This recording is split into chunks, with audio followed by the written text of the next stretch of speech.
एक बार युधिष्ठिर महाराज कृष्ण के पास जाते हैं और कहते हैं कि हे मधुसूदन, अश्विनी मास के शुक्ल पक्ष में पड़ने वाली एकादशी का क्या नाम है?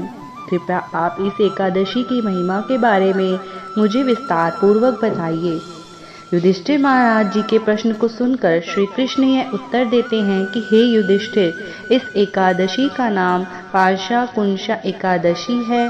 कुछ इससे पापांकुशा एकादशी भी कहते हैं।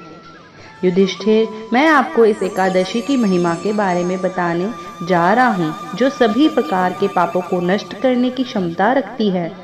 कृपया आप इसका ध्यान पूर्वक श्रवण कीजिएगा। इस एकादशी के दिन हमें भगवान विष्णु के पद्मनाभ स्वरूप की पूजा करनी चाहिए। जो भी व्यक्ति इस एकादशी पर भगवान हरि के, कृष्ण के, विष्णु के नामों का जप करते हैं, ऐसे व्यक्ति को पृथ्वी पर सभी तीर्थ स्थलियों पर दर्शन करने का, स्थान करने का लाभ प्राप्त होता है। माया में बंधे होने के कारण कई बद्ध जीव कई जन्मों से पापों कर्मों में लगा हुआ है। अगर वह व्यक्ति इस एकादशी के दिन भगवान की शरण लेते हैं तो ऐसा व्यक्ति कभी भी नरकगामी नहीं होगा। अगर कोई व्यक्ति 1000 अश्वमेध यज्ञ करे और दूसरी तरफ कोई व्यक्ति इस एकादशी व्रत का पालन करे, तो जो यज्ञ करने का लाभ वह 1/16वां हिस्सा भी नहीं होगा उस व्यक्ति की तुलना में जिसने इस एकादशी व्रत का पालन किया। इस एकादशी व्रत के पालन करने से महान कार्य कुछ भी नहीं है इस जग में। यह दिन भगवान कृष्ण को, भगवान पद्मनाभ को अत्यधिक प्रिय है, इसलिए यह दिन अत्यधिक शुभ है हमें पवित्र करने के लिए। श्री कृष्ण युधिष्ठिर महाराज से कह रहे हैं कि जैसे ही कोई व्यक्ति एकादशी व्रत का पालन करने में विफल होता है, उसके शरीर में पाप रहना शुरू कर देता है। लेकिन जब व्यक्ति इस एकादशी व्रत का पालन करते हैं और साथ ही पूरी रात्रि जागकर भगवान के नाम का कीर्तन करते हैं, ऐसा व्यक्ति भगवान के धाम वैकुंठ को लौटता है। जो भी व्यक्ति इस एकादशी का पालन भक्ति भाव से करते हैं, उनकी माता की तरफ के और पिता की तरफ के 10-10 पीढ़ियों का उद्धार हो जाता है।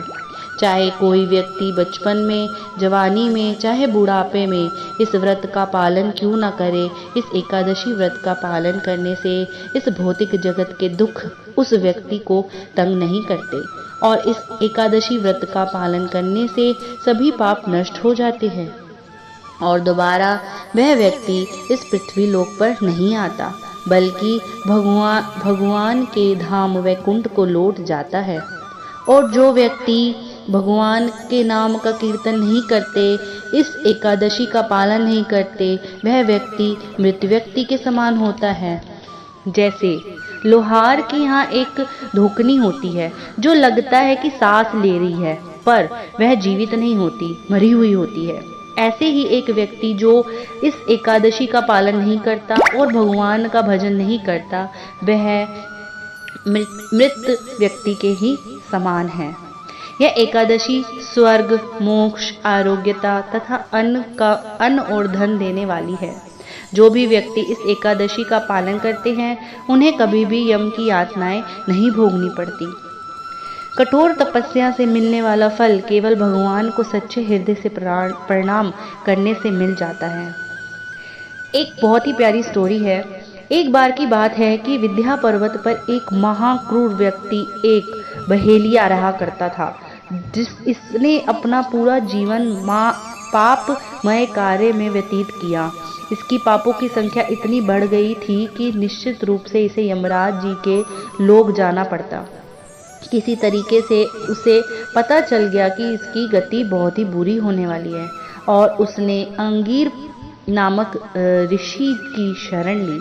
जब वह अंगीरा नामक ऋषि की शरण ली, जब वह अंगीरा ऋषि की शरण में गया और अपने बारे में बताया, तो अंगीरा ऋषि ने उन्हें समाधान बताते हुए कहा कि अगर आप अश्विन मास के शुक्ल पक्ष में पड़ने वाली पाशाकुंशा व पापकुंशा अर्थात जो पापों पर अंकुश लगाने वाली है, अगर आप इस एकादशी का पालन करेंगे तो यह पालन करने मात्र से आपके सारे पाप खत्म हो जाएंगे। और जैसे ही बहेलिया ने इस एकादशी का पालन करना शुरू किया, उसके सारे पाप खत्म हुए और वह भगवान के धाम वैकुंठ धाम लौट गया। आज जो हमने चर्चा की है, इसका वर्णन ब्रह्म वैवर्त पुराण में मिलता है। एकादशी व्रत में हमें अन्न का सेवन नहीं करना चाहिए, इसलिए पर इसका मतलब यह नहीं है कि अन्न ना खाना ही एकादशी व्रत है। नहीं, हमें एकादशी व्रत का पालन बहुत ही भक्ति भाव से करना चाहिए। इसका अर्थ यह है कि भक्ति में वृद्धि करने के लिए जो भी अनुकूल कार्य हैं उन्हें अपने जीवन में उतारना चाहिए और जो प्रतिकूल कार्य हैं उन्हें त्यागना चाहिए। अब अनुकूल कार्य कौन से हैं, आइए जानते हैं। जैसे रात्रि कीर्तन करना, हरे कृष्ण महामंत्र का जाप करना, भक्तों का संग करना, यह सब अनुकूल कार्य हैं। और प्रतिकूल कार्य आवश्यकता से अधिक सोना, व्यर्थ की बातें करना, चलचित्र देखना, ये सभी भक्ति के प्रतिकूल कार्य हैं जो हमें भक्ति में नीचे गिराने वाले हैं। हमें अनुकूल कार्यों को अपनाकर प्रतिकूल कार्यों से दूर रहकर एकादशी व्रत का पालन करना चाहिए। एकादशी का मतलब यह नहीं है कि हम सिर्फ फास्ट कर लें अपनी बॉडी के लिए। Ekadashi does not only mean fasting for body but also feasting for soul. इसका मतलब यह है कि हमें पूरा दिन कृष्ण के भक्तिमय कार्यों में बिताना है। आप सभी भक्तों को पापाकुंशा एकादशी की बहुत बहुत शुभकामनाएं। हरे कृष्णा।